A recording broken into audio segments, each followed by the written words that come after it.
Assalamualaikum warahmatullahi wabarakatuh. Saya Nur Matias, Kepala Balai Pelestarian Kebudayaan Wilayah 7. Kita tahun ini melakukan kegiatan Festival Wastra. Karena harapan kita bersama di Lampung ini punya sebuah warisan budaya atau kearifan lokal dari masyarakat Lampung berkaitan dengan wastra yang kita kenal dengan kain tapis. Karena namanya kain tapis merupakan sebuah status sosial yang ada di masyarakat dan kemudian mempunyai nilai filosofis yang tinggi di dalam proses pakaian tersebut. Makanya harapan kita bersama karena tapis sudah menjadi sebuah kearifan lokal dan warisan budaya tak benda di Lampung, kita mencoba mengangkat karena dalam proses perjalanan pelestarian kebudayaan ada 3 makna di sana. Ada namanya perlindungan, kemudian makna pengembangan dan pemanfaatan. Kalau dilindungi udah, dan sekarang bagaimana kita bisa memberikan manfaat kepada masyarakat dan kemudian orang bangga dengan kain tapis yang ada.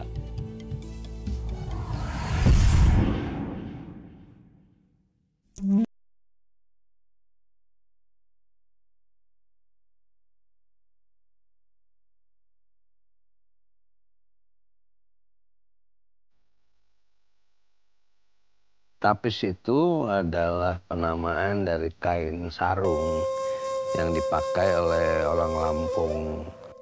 Kain sarung yang ditenun sendiri dan kemudian sebagian diberi benang emas, ya, diberi nama tapis. Memang agak berbeda dia dengan kain-kain yang ada di Sumatera. Tapi dia adalah kain tenun asli yang kemudian ditambah benang emas. Itu kain tapis.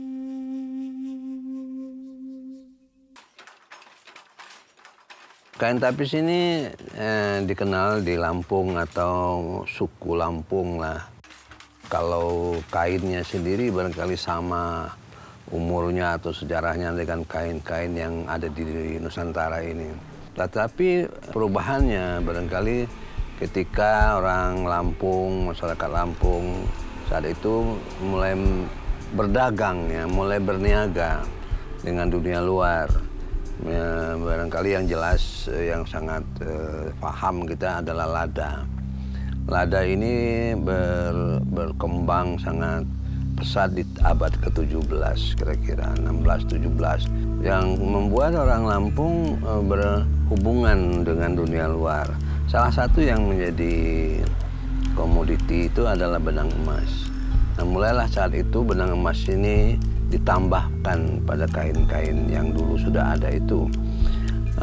Kemudian kain ini menjadi kain yang dipakai dalam upacara-upacara adat, menjadi sebuah lambang status sosial, dan sampai sekarang masih digunakan oleh orang Lampung.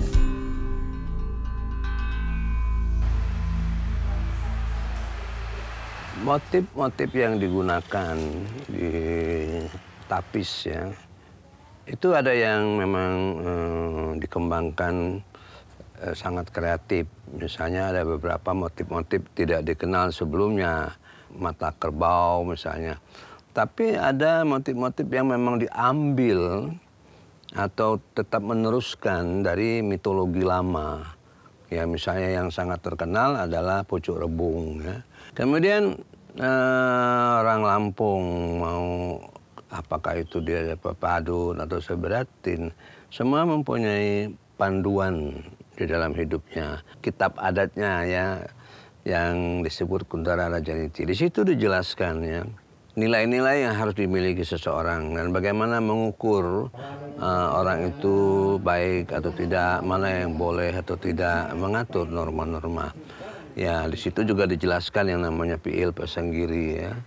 Itu dicerminkan juga di dalam hampir semua perangkat-perangkat adat yang ada, termasuk kain tapis.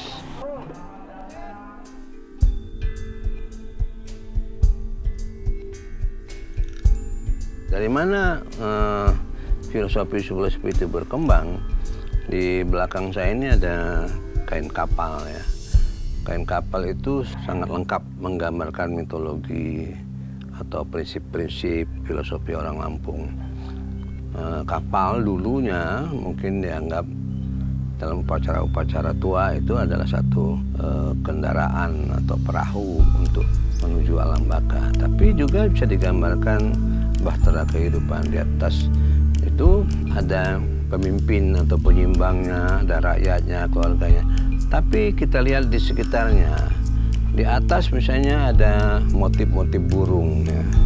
Di bawahnya mungkin ada buaya, ada ikan, kemudian di kiri kanannya ada pohon. Itu menggambarkan hubungan yang sangat mengikat dengan alam sekitarnya. Nah, ini yang dikembangkan menjadi motif-motif yang ada juga di kain-kain yang lain. Salah satu adalah tapis gitu ya.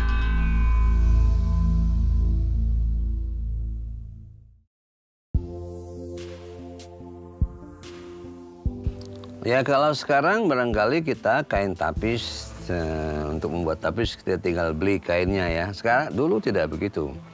Satu kampung atau satu keluarga itu punya pohon kapas ya. Nah dimulai dari memintal ya. Kapas ini dipintal menjadi benang, ada alatnya gitu ya. Terus dari benang kemudian proses kedua adalah pewarnaan benang. Nah pewarnaan ini tentu saja mengambil bahan-bahan alam sekitarnya. Misalnya warna merah tua dari pohon rambutan, bisa kulitnya, bisa akarnya. Kuning dari kulit nangka ya, pohon nangka. Ada kuning juga dari kunyit. Ya. Biru biasanya diambilkan dari tarum atau pohon nila. Dan karena itu warna-warnanya sangat natural ya. Ini kayak ini istilahnya contohnya. Kita lihat ini masih ada kuning, coklat tua, merah tua. Nah itu kemudian sudah mendapat benang mulai dipasang di alat tenun. Ya disebut alat mantok namanya, alat kecil gitu. Biasanya diikat di pinggang itu, tarik maju mundur. Setelah jadi kain, biasanya lebarnya selebar alat tenun itu. Kemudian diambil ukuran yang cukup untuk buat sarung. Nah, biasanya disambung dua, gitu ya. Nah, dulu cukup sarungnya begitu saja, belum mengenal benang emas.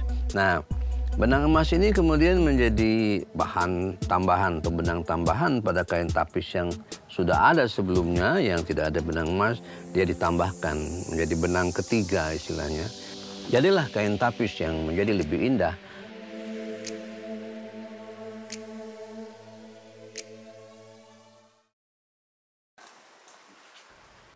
Ini kain tapis tua. Awalnya kainnya hanya kainnya saja, ya.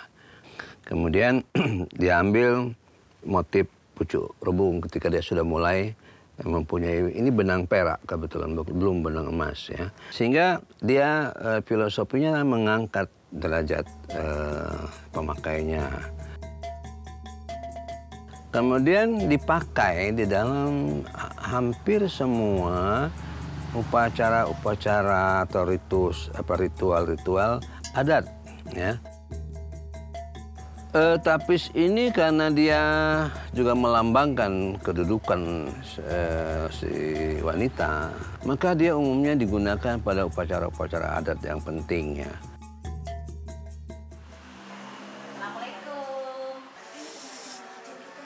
Ya, dulu tapis hanya dipakai sebagai sarung ya oleh wanita ya. Tapi ketika kita melihat indahnya, desainnya, motifnya, sehingga kira-kira 30-an, 40-an tahun yang lalu mulai muncul gagasan-gagasan yang sebagian memang dirintis oleh pemerintah ya. Mengaplikasikan tekniknya itu kepada penggunaan yang lain. Ya, misalnya sekarang kita sudah kenal ada selendang yang bukan hanya dipakai oleh wanita. Kalau ada tamu kehormatan datang, sebagai tanda penghormatannya bukan kalungan bunga, tapi selendang tapis misalnya. Sekarang benda-benda fashion. Ada tas tangan wanita, dan kemudian ada juga jas ya misalnya. Kemudian peci yang dulu menjadi sebuah kontroversi karena masih ada yang menolak. Ini kok tapis dipakai di kepala laki-laki. Tapi kenyataannya kan bagus ya, bertahan sekarang. Dan ini menunjukkan bahwa tapis itu dapat dikembangkan, bukan hanya sebagai sarung.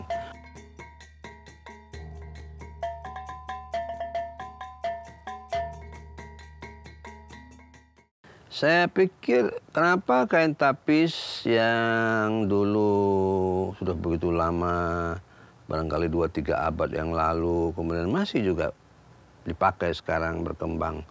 Saya pikir kita lihat dari 2 sisi.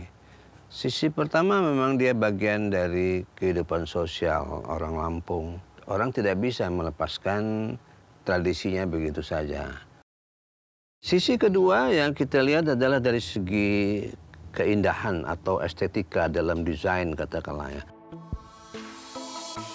Baik itu bentuk, warna, komposisi bidang-bidangnya itu sangat indah.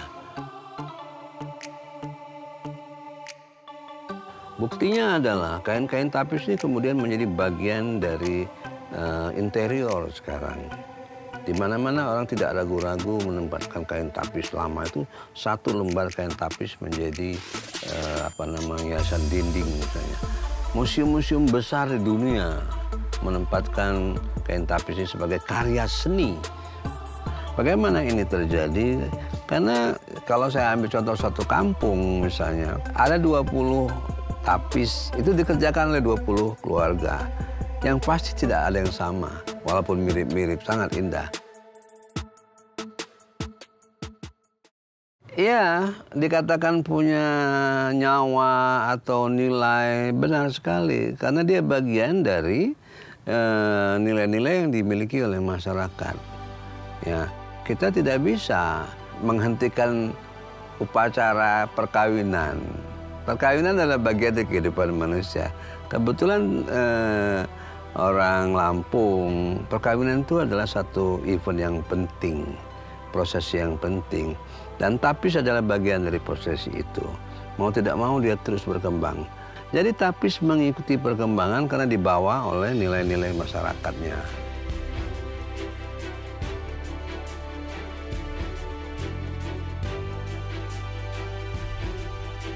Wastra ini sudah diakui sebagai warisan budaya yang penting ya untuk dilestarikan. Tentu saja yang pertama kita harus mengenal dengan baik ya. Itu yang kita sebut sebagai pelestarian atau perlindungan. Kemudian memang kita harus kembangkan. Kita harus bangga dengan tapis ini. Selain dia memang satu warisan budaya lama yang sangat patut kita pertahankan, tapi juga dia berkembang.